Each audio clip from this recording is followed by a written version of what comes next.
guys, how are you? So in today's session, we are going to talk about the matrices of logistic regression.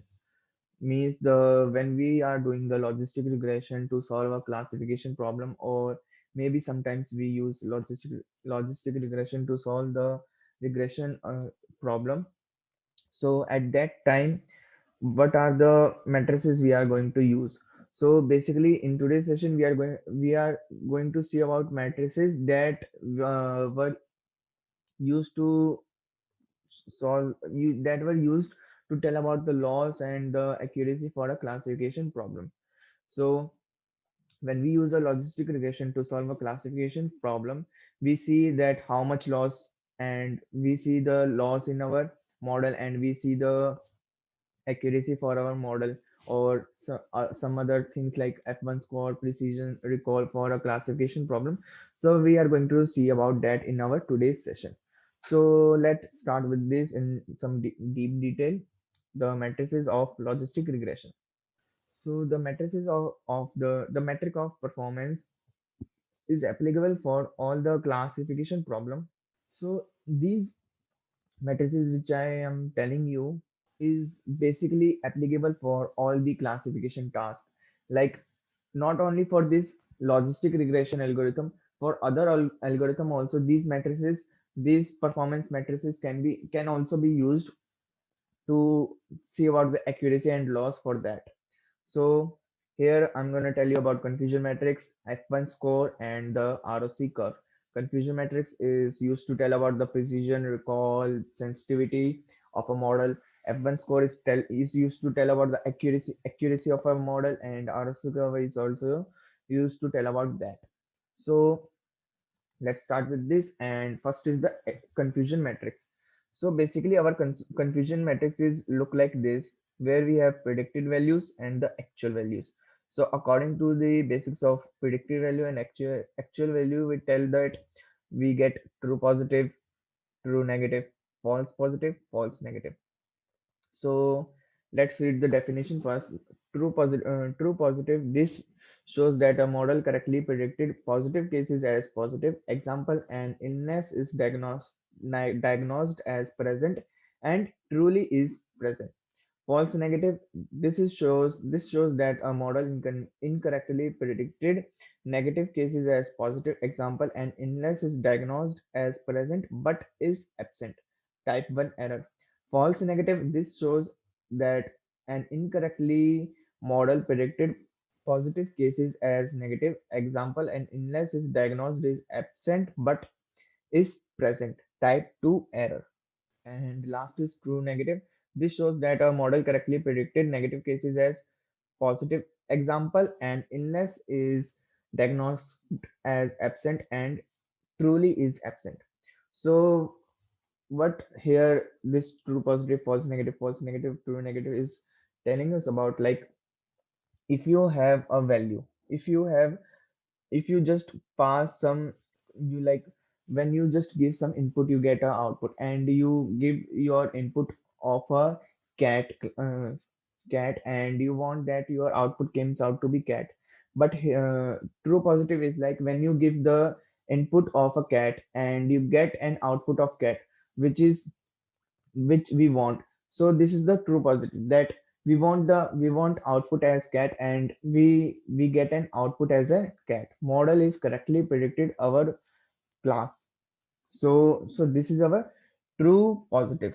And false positive is like when you provide the input of a dog, and you get an output of a cat, which is which we don't want. Like, we want the output as dog, we want the output as dog, but we get the output of cat. So that's why that case is comes under the false positive. Then is false negative. When you So now for the false negative, when you provide the input of a cat, and when you provide the input of a cat, you want the output as a cat, but you get the output from the model as it is a dog. So it came under the false negative. Next is true negative. when we provide the input of a dog, and we get the input of and we get the output as a dog from the model, which is the required output. Like we want the model to be predict it is a dog, and model is predict it is a dog, so it is a true negative. So that case is comes under the true negative. So that's all about this true positive, false negative, and true negative. So here it is like precision, recall, accuracy. Here, like how you calculate precision, how you calculate recall, and how you calculate accuracy. Here you have here you have a classification problem. Here I just take a classification problem of two cases. If we can do the if we calculate the precision, if we calculate precision and recall and accuracy for two classes classification problem, then we can also do for n classes classification problem. We can calculate precision, recall, and accuracy. So so here we are going to calculate. So here we are going to calculate the precision for two classes. So precision is true positive upon the actual results, or you can say the true positive number of true positive upon the total number of true positive plus false positive. By this you get the precision, and for recall you can get the recall by just doing true positive upon the predicted results, or you can say that true positive and true positive and false negative. So just by getting this predicted result, you get the recall, and the accuracy is came out like true positive plus true negative upon the total true positive plus true negative upon the total number of values which you have, total number of rows. So that's all about the precision, recall, and accuracy. Now, here I'm going to tell you about a example to calculate this precision, recall, and true negative, true positive, false negative, and false positive. Here an example for that. Let's say we have to classify 10 students where we have 5 boys and 5 girls. Then our model predict that we there are 4 boys and 6 girls. You are thinking that our model is good, but this is not the real story. Our model accuracy is not good, because you can see that out of 5 boys model out of 5 boys model predict that there are 2 boys and 3 girls. Out of 5 boys model predict that there are 2 boys and 3 girls, and out of 5 girls the model predict that there are 3 girls and 2 boys. Hence, we can say that the true positive are 2, because 2 boys are correctly classified. So here we have two. Here we have two as a true positive, and true negative are 3, false positive are 3, false negative is 2. So basically our accuracy is 2 plus 3. So here we have false positive are 2 and false negative are 3. So from so you can see that true positive are 2 and the false negative are 3. So we get by adding true positive and false negative we get 5, and we can say that our accuracy is 50%, not not what you are thinking like 90% or more than that. So our model is not much good. So next comes is F1 score. This comes from the confusion matrix. Based on the above confusion matrix above, we calculate the precision and recall scores. So from the above confusion matrix, we can calculate the F1 score. The F1 score is calculated based on the precision and recall of each class. It is the weighted average of precision and recall scores. So now you are thinking that how you can tell about your accuracy and how you can tell about the other things.